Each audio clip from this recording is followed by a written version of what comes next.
방금 전에 여기 예수님이 왔다 가셨는데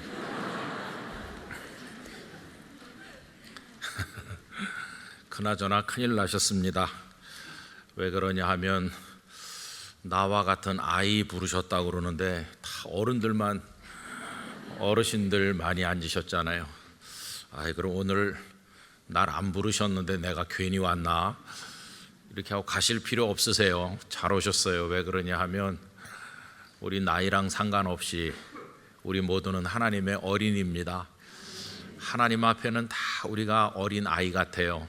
그래서 하나님께서 오늘도 5월의 첫 주일 2부 예배 이 자리에 우리를 불러주셨고, 우리는 예수께로 가면 나는 기뻐요, 그런 마음으로 우리 주님께 기쁨으로 달려나왔습니다. 오늘 우리 교회 성도님들 뿐만 아니라 우리 교회를 방문하신 분들, 또 여러 가지 곳곳에서 또 영상으로 들으시는 분들도 많으신데, 여기 우리 자매님이 어린아이처럼 아까 노래했잖아요. 우리 그런 마음으로 오늘 노래하고 예배하고 주께서 우리에게 주시는 놀라운 은혜를 경험하기를 간절히 원합니다. 5월은 가정의 달인데 가정의 달뿐만 그런 건 아니겠고요. 1년 12달 우리 영락교회 성도님들의 가정에 하나님의 평강이, 또 행복이, 웃음꽃이 피는 그런 아름다운 축복이 언제나 함께 하시기를 바랍니다. 2021년 12월 30일이 무슨 날인지 여러분 아시나요? 아실 리가 없죠. 왜 그러냐 하면 저희 가족이 가족사진 찍은 날인데 어떻게 아시겠어요? 근데 그날 저희 내외랑 저희 집에 이제 결혼한 자녀들, 또 그 손자들까지 한 명도 안 빠지고 다 모였더라고요. 10명입니다. 그래서 오늘 우리 사진을 찍자. 근데 우리 사위가 사진을 잘 찍어요. 그래서 스튜디오에 가지 말고 집에서도 이렇게 하면은 잘 찍을 수 있다고 그래서 그 10명이 쫙 앉아가지고 이제 자동으로 찍을 수 있으니까 여러 번 찍었어요. 그리고 이제 누구의 제안인지 모르지만은 10명이 다 찍은 다음에 이제 빠지는 거예요. 그래서 큰딸네 세 식구가 빠지니까 이제 7명이 찍고, 또 아들네 세 식구가 빠지니까 이제 시집 안 간 두 딸하고 저희 내외랑 4명만 찍고, 그리고 그 다음 딸 나가니까 이제 막내 딸하고 저희 둘하고 셋이 찍고, 그리고 이제 막내 딸이 빠지니까 덩그러니 가운데 저희 둘만 남았잖아요. 저희 둘이 찍었어요. 그런데 막내 딸이 눈물을 흘리는 거예요. 울면서 코가 빨개지고. 그래서 너 왜 울어? 그러니까 언젠가는 엄마 아빠만 남을 거 아니냐는 거예요. 우리가 다 떠나면 엄마 아빠만 탈락 남을 날을 생각하니까 눈물 난다는 거예요. 나중에 또 사진 보면서 또, 그래서 저희 집에서 놀리느라고 일부러 그 사진을 막 보여주면서 얼굴 앞에 들이밀면서 어쩌나 보느냐고. 근데 그 다음에 또 보면 또 우는 거예요. 그래서 이제 저희가 그럼 너 가지 말고 내내 우리랑 같이 살자 그랬더니 안 간단 말은 또 안 하더라고요. 가긴 갈 건가 봐요. 근데 여러분 저희 둘만 남겠죠. 근데 둘만 남는데 그게 끝은 아니겠죠. 그 중에 한 사람 또 누구든지 먼저 갈 거고, 맨 마지막에 홀로 남을 사람 참 어렵겠다, 그런 생각이 드는데, 그 한 사람도 너무 어려울 테니까 하나님께서 이제는 내게로 오라 부르실 날이 있을 것이고 또 이렇게 떠나겠죠. 여러분, 이런 얘기는 저희 가정에만 해당되는 얘기는 아닙니다. 우리 모든 가정에 다 해당되는 얘기죠. 그래서 우리 부모들은 어느 시점이 되면 빈 둥지 증후군을 앓는다고 합니다. 둥지 안에 새들이 많이 있는 것처럼 그 자식들이 다 거기서 그저 같이 이렇게 웃고 떠들면서 자랄 때는 집이 그득한 것 같았는데, 언제부턴지 성장해서 또 직장 따라 멀리 가기도 하고 결혼을 해서 분가하기도 하고 자녀들이 다 떠나면 이 집이 텅 비잖아요. 그러면 둥지가 빈 것처럼 말할 수 없이 허전하고 인생이 또 외롭고 빈둥지 증후군을 이제 앓게 된다고 합니다. 그래서 자식도 품 안에 있을 때 자식이지 커서 나가면 참 섭섭하다는 얘기들을 우리 어른들이 많이 하시죠. 근데 여러분, 이게 좀 이상한 일이 아니고요, 우리 인생에 자연스럽게 있는 하나님의 창조 원리이기도 해요. 창세기 2장 24절에 보시면, 이러므로 남자가 부모를 떠나 그의 아내와 합하여 둘이 한 몸을 이룰지로다. 거기 뭐라고 하셨나요? 그 부모를 떠나라고 하셨어요. 떠나면 참 섭섭하죠. 근데 여러분, 섭섭한 것도 힘든 감정이지만 안 떠나고 계속 있어도 이것도 참 아마 걱정이 더 크실 거예요. 안 떠나고 계속 있으면. 그러니까 때 되면 또 짝을 만나서 가정을 이루고 또 분가도 하고, 하나님은 우리가 이렇게 살게 창조하셨구나. 그렇다고 한다면 부모 세대들은요, 아이가 이렇게 아직 어린다 하더라도, 학생이고 그래도 언젠가는 떠날 거라는 걸 마음에 준비를 하고 떠나보낼 각오를 하고 좀 용기를 가질 필요가 있겠다, 그런 생각이 듭니다. 여러분, 그렇게 해야 되는 이유는 그게 인생의 순리고 살아가는 과정이기 때문이기도 하지만은, 더 근본적으로 말씀드린다면은 거기 영적인 더 중요한 이유가 있기 때문이죠. 그건 뭐냐 하면, 내가 낳고 내가 사랑하고 키우는 내 자녀라 할지라도 내 자녀이기 이전에 하나님의 자녀이기 때문이에요. 내 자식이라고 우리가 그렇게 하지만, 내 새끼 하지만 더 기본적으로는 하나님의 자녀이기 때문이에요. 그러니까 내 품 안에만 끌어안고 있어가지고는 안 되고 하나님의 품으로 떠나보내는 그런 영적인 훈련도 필요하다는 겁니다. 여러분, 오늘 읽은 본문은 아주 유명하죠. 그래서 예수님의 부모님이 예수님을 키우시면서 겪었던 어떤 마음의 혼란, 그런 걸 우리가 읽어볼 수 있어요. 두 가지로 나눠서 설명해 본다면, 하나는 보통 부모들이 다 겪는 어떤 육적인 혼란이었다고 할 수 있습니다.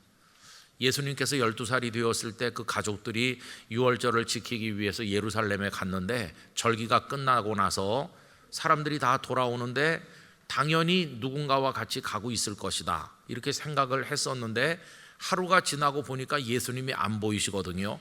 그래서 이 요셉과 마리아가 당황했어요. 그리고 막 수소문해도 예수님이 안 보이니까 다시 예루살렘으로 되돌아가는 겁니다. 여러분, 그때 그 부모의 마음의 그 혼란은 아마 한두 번씩은 겪으셨을 거예요. 놀이동산 같은 데 데려가든지 사람 많은 시장통이나 뭐 이런 데 갔다가 잠깐 한눈 파는 사이에 아이를 잃어버리면 뭐 물건이고 뭐고 다 내팽개치고 그 아이 찾는다고 얼마나 허둥대면서 애를 씁니까? 이제 그게 부모들이 겪는 건데, 지금 요셉과 마리아가 이제 그런 일을 겪게 됐습니다. 자, 그래서 사흘 만에 예루살렘에 와서 예수님을 만난 거예요. 보니까 예수님은 부모가 없어졌다고 허둥대시는 게 아니라 성전에 계셨고, 성전에 그 지체 높은 선생들 사이에 앉아서 묻기도 하시며 대답하기도 하시는데, 거기 앉아있는 사람들이 예수님의 지혜와 대답에 다 놀라고 있었다.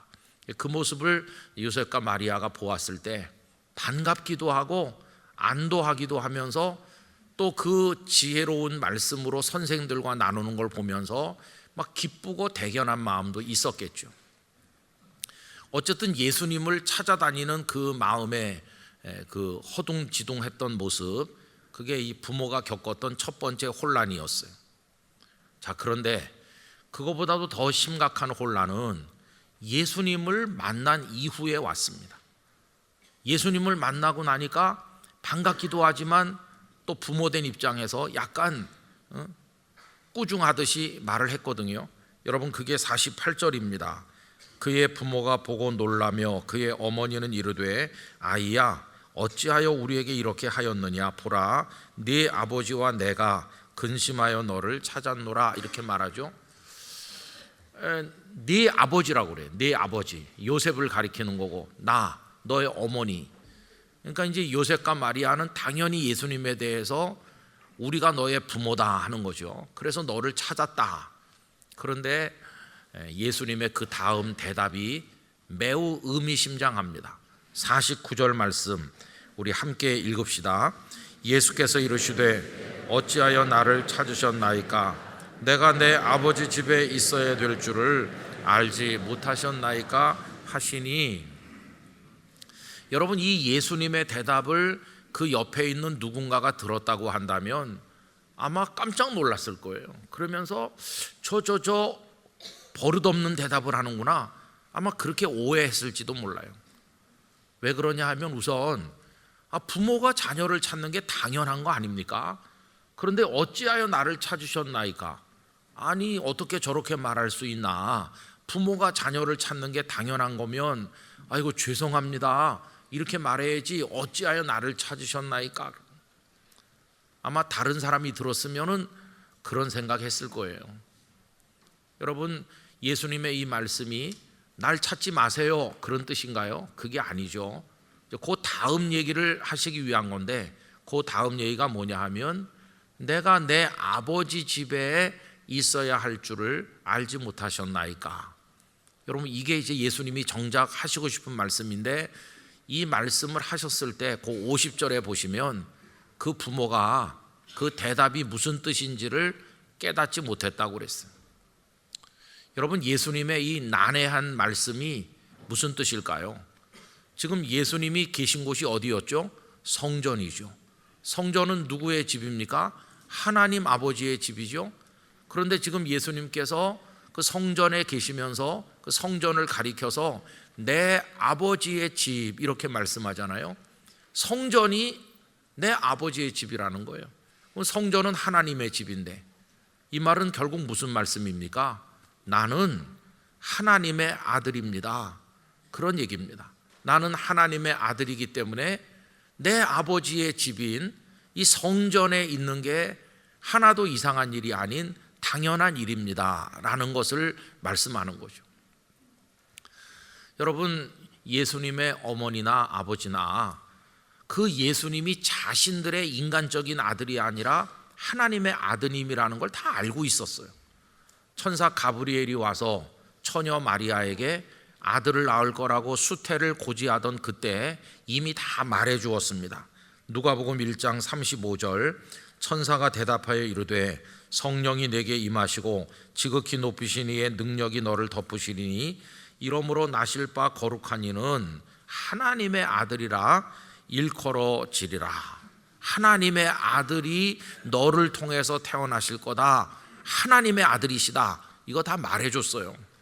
그러니까 알고 있는 거예요. 알고 있지만 예수님을 12해 동안이나 그냥 키우다 보니까 하나님의 아들이라는 걸 깜빡하고 그냥 요셉과 마리아는 자신들의 아들인 것처럼 대했던 것이에요.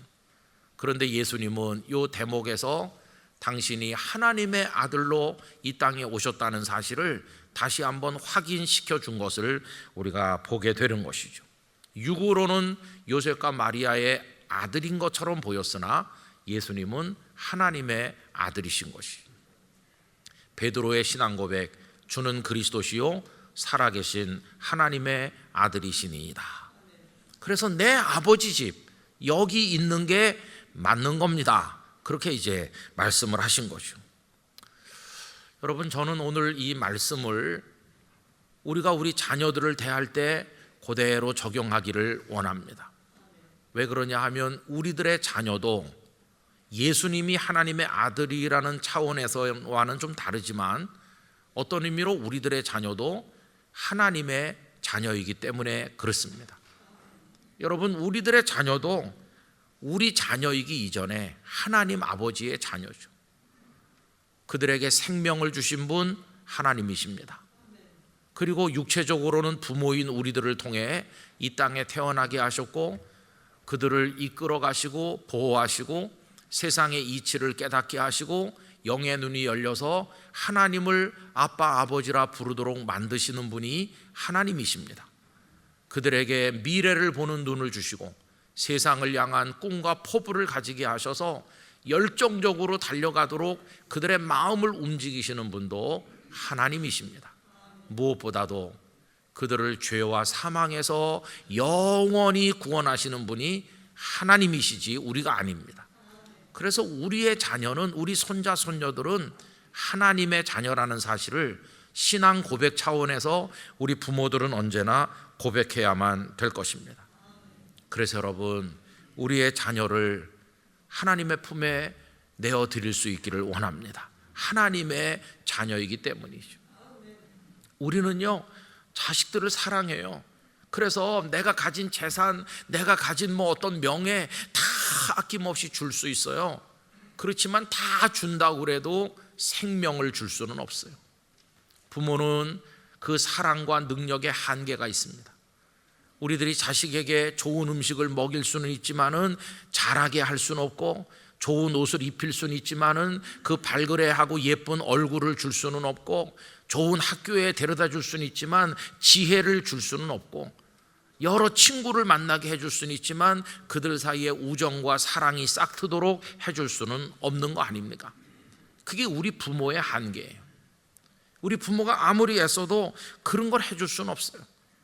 그리고 아까도 말씀드린 것처럼 결정적으로는 우리들의 자녀를 죄와 사망과 사탄의 손에서 건져 구원하여 영원한 생명의 나라로 이끄는 일을 우리는 100번 1000번 다시 태어나서 노력을 해도 할 수 없는 일이에요. 그건 오직 하나님만이 하시는 일이에요. 그렇다고 한다면 내 품 안에 끌어안고 누가 뭐래도 내 자식이야 이렇게 할 게 아니라 하나님의 자녀입니다, 이렇게 하나님의 호적에 등록을 시키시기를 바랍니다. 하나님의 자녀로 맡기시기를 바라는 것이에요. 이건 위대한 신앙 고백이에요. 하나님께서 당신의 자녀를 보잘것없는 나와 내 아내, 내 남편을 통해서 이 땅에 나게 하셨고 내 자녀이기 이전에 아버지의 자녀인 줄로 믿습니다. 이건 신앙 고백의 차원에서 우리 부모들이 해야 될 것입니다. 그래서 하나님의 호적에다 올리면 참 좋아요. 여러분, 하나님의 호적에 올리신 분 얘기를 해볼까요? 창세기 22장에 아브라함이 그분이에요. 어느 날 하나님께서 이삭, 그 네 사랑하는 100세 낳은 아들 그 이삭을 나한테 내놔라, 번제로 바쳐라. 아브라함은 아침에 일찍 일어나서 그 아들 데리고 모리아 산까지 사흘길이나 걸어서 갔죠. 그는 이삭을 죽여서 바치려고 했어요. 이건 하나님 앞에 내놓는 겁니다. 하나님이 미리 숫양을 준비하셔서 이삭이 죽지 않았어요. 그런데 그날 그의 행동은 그 아들 이삭을 하나님의 호적에 등록한 거예요. 이삭을 바친 거니까 하나님께서 이삭을 받으셨어요. 그래서 이삭의 아버지가 되어주셨어요. 일평생 하나님은 이삭을 보호하시고 흉년을 만난 이삭에게 오히려 100배나 복을 주시고 창대하게 하시고 그 이삭의 아버지가 되어주셨어요. 하나님의 호적에 이삭의 이름을 올렸더니 하나님이 책임져 주셨어요. 여러분, 우리들의 자녀들, 우리 후손들을 하나님의 그 거룩하신 이름 아래에 등록하면 우리가 하지 못하는 일까지 하나님께서 다 책임져 주실 줄 믿습니다. 하나님이 그들의 아버지가 되시면 하나님의 집이 그들의 집이 되는 거죠. 지금 내 집이 내 자녀의 집인 것이 아니라 하나님의 집이 내 자녀들이 머물러야 될 집이 되는 것이죠. 여러분, 우리 부모는요, 그저 이 세상에서의 잠시 부모일 뿐이에요. 이 세상에서도요, 아주 짧게만 부모입니다. 그저 요만했을 때, 학생 때 돈 아쉬워서 용돈 주세요 할 때, 그때는 제법 내가 부모인 것 같아요. 그런데 그들이 나보다 키도 더 크고 그들이 세상에 진출해서 나보다 더 넓은 영역에서 활동하면서 더 아주 능동적인 사람으로 살아가게 될 때 나는 어떻게 되나요? 부모인 나는 늙고 연약해져서 그때는 부모라기보다는 걱정거리가 될 때가 많아요. 그러니까 우리가 그래도 제법 자부심을 가지면서 부모 노릇하는 게 아주 짧게 조금밖에 없어요. 그거예요. 연약해요. 그런데 하나님은 눈앞에서만 부모가 아니시고 이 육체적으로 이 땅에서만 부모가 아니세요. 우리는 육적인 부모일 뿐이지만 하나님은 그들의 영혼까지 다 부모 역할을 하시고, 우리는 눈앞에 그때만 부모지만 하나님은 우리 자녀들의 영혼까지를 작정해 놓으신 완벽한 아버지신 줄로 믿습니다. 하나님의 품에다가 우리 자녀들을 맡겨야 되는 거죠. 그렇게 하면 걱정할 거 아무것도 없어요. 저도 저희 가정의 자녀들을 하나님의 품에 다 맡겨서 하나님의 자녀입니다, 하나님의 아들과 딸입니다, 그런 기도를 늘 하고 있습니다. 종종 모여 앉으면 아버지 너무 믿지 마라, 그런 얘기를 종종 해요. 농담 반 진담 반으로. 하나님이 너희들의 아버지시니까. 여러분, 우린 이런 마음을 가지면서 이제 우리 자녀들이 하나님을 그들 자신의 아버지로 믿고 고백할 수 있도록, 예수님이 말씀하신 것처럼 하나님의 집이 내 집입니다라고 말할 수 있는 자녀들이 되도록 믿음으로 키우는 게 우리의 책임인 것이죠. 여러분, 우리 자녀들에게 좋은 신앙의 환경을 제공해 주시기를 바랍니다. 이 요셉과 마리아가 예수님의 말씀을 잘 깨닫지는 못했지만 기본적으로는 우리 예수님께 아주 좋은 영적 토양을 제공해 주는 부모였어요. 그걸 보여주는 게 41절인데요 41절, 그의 부모가 해마다 6월절이 되면 예루살렘으로 갔다, 이렇게 나오잖아요. 이게 참 어려운 일이었어요. 하나님께서는 절기가 되면 유대인 남자들은 다 예루살렘에 오라고 그랬지만 현실적으로 잘 안 됐습니다. 우선 예수님 때만 봐도 여러 기록들에 보면 그 갈릴리에서 예루살렘까지 가는 거는 무슨 교통편도 없는데 타박타박 걷던지 짐승을 타야 되는데 이게 쉬운 일이 아니에요. 더군다나 집을 떠나면 많은 비용이 드는 건데 경제적으로도 여유가 있지 않으면 현실로 이걸 실천하기는 어려운 거였어요. 그런데 예수님의 부친 요셉은 목수가 직업이잖아요. 목수는 그 당시 천한 직업이었어요. 그저 목수 노릇해가지고 또 예수님 아래로 육신의 동생들이 여러 명 있는데 아마 근근히 살았을 거예요. 그런 가정에서 해마다 6월절이면 예루살렘 가는 거, 그거 아주 어려운 일이에요. 그저 몇 년에 한 번 가거나 어떤 사람은 일평생 예루살렘에 한 번 가는 게, 절기에 맞춰서 가는 게 소원이 될 정도로 쉬운 일이 아니었다고 그래요. 그런데 이 요셉과 마리아는 해마다 갔다는 거예요. 해마다. 여러분, 이것은 마치 매주일 예배 때마다 자녀들을 깨워서 준비시켜서 하나님의 집으로 예배당으로 데리고 오는 그 부모의 수고를 꼭 닮은 거 아닙니까? 신앙생활에 좋은 토양을 제공해 준 것을 볼 수 있어요. 제가 영락교회에 와서 어떤 권사님에게 이런 얘기 들었어요. 목사님, 참 죄송한데요, 우리 아들 위해 기도 좀 해주세요. 아들이 왜 무슨 문제가 있나요? 교회를 안 온다는 거예요. 그러면서 권사님이 다 제 탓이죠. 우리 아들이 어려서부터 교회 열심히 왔고 중고등부도 열심히 했고 학생회에서도 너무 열심히 해서 걱정될 만큼 막 열심히 했는데 고3 됐을 때요, 제가 못 가게 했어요. 너 대학교 가야, 대학교. 일단 고3 때는 교회 좀 가지 말고 대학교 들어간 다음에 네 마음껏 가라고 그랬는데, 그 다음부터 대학도 가고 다 했는데 교회 안 오고 있어요. 교회 가자고 그러면 화를 내면서 그때는 엄마가 가지 말라고 그러지 않았느냐고. 이 애미가 우리 아이에게 하지 못할 일을 했어요. 그러면서 그 어머니가 그 아들이 나이가 제법 되는데 교회로부터 완전히 멀어졌어요. 세상이 그를 강하게 빨아당기고, 이 아들은 어머니에 대한 억한 심정도 있고 믿음이 다 식어버리고, 참 얼마나 마음 아픕니까? 제가 목회를 하면서 정말 목사로서 마음 아픈 건 이런 거예요. 이제 전에 부산에서는 장례 집례도 많이 했는데 부모님은 교회 집사님이고 권사님이고, 그런데 거기 3남매 4남매 자녀들은 아무도 교회 오는 사람이 없어. 한때 다녔었다는 사람들은 있지만은 아무도 없으니까, 야, 이게 이 가문에 이게 마지막 예배겠구나. 이 장례 예배 끝나고 하관하면, 화장해서 하관하든지 어떻게 하면 이제 이 가정에는 기도할 일도 없고 예배도 없고, 다음 주일부터는 이 가정에서 누구 한 명 교회 오는 사람도 없고, 이걸로 끝나는구나. 이 집에 교조 카드가 이게 계속 있을 이유가 없어지는 거예요. 누가 와야 되는데 어머니 돌아가신 걸로 끝. 그 교조 카드는 빼서 따로 놔야 되는 거죠. 그런 자리에 가면 참 목사로서 뭐라고 말하기 어려운 마음의 아픔을 느끼곤 했어요. 여러분, 우리 자녀들에게 제공해 줘야 될 최고의 선물은 하나님을 아버지로 믿을 수 있는 영적 환경을 제공해 주는 겁니다.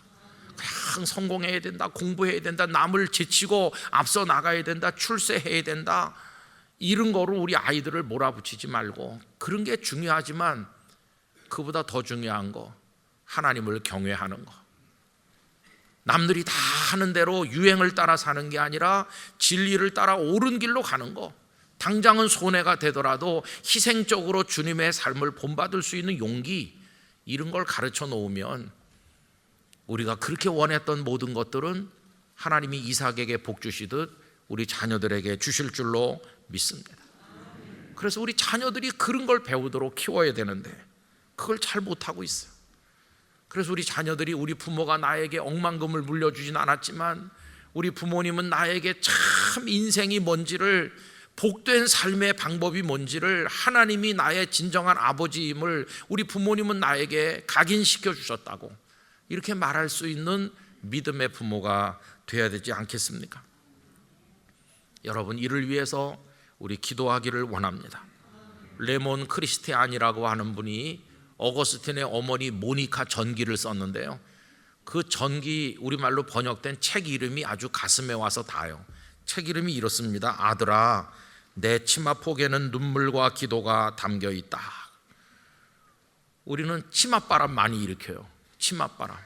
근데 성도는 그런 치맛바람 말고 이 엄마의 치마폭에는 눈물과 기도가 있다. 거룩한 기도의 바람을 일으켜야 되는 거죠. 그게 부모가 해줄 수 있는 최고의 선물이 아니겠어요?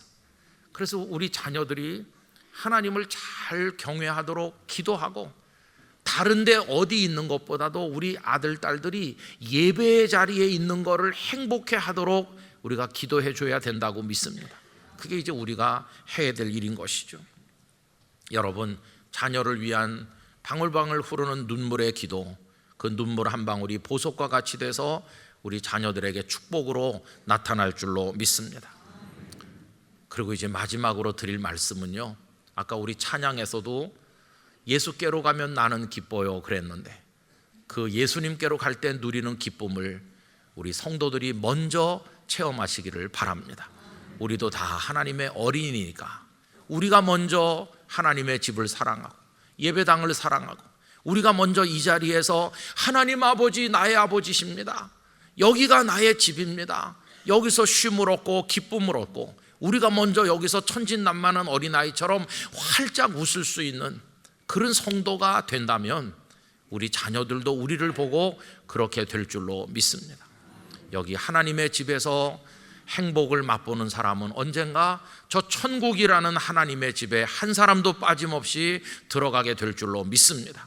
우리도 하나님의 어린이로서 그런 은혜를 받아야 되는 거죠. 여러분의 가정이 행복하시기를 축원합니다. 이런 글이 있더라고요. 가정은 길거리를 분주히 걷고 있는 모든 사람들의 발걸음이 멈추는 마지막 지점이다. 가정은 방황의 종점이다. 가정은 예약이 필요 없는 휴식처이다. 가정은 영업시간이 정해져 있지 않은 늘 열려있는 쉼터이다.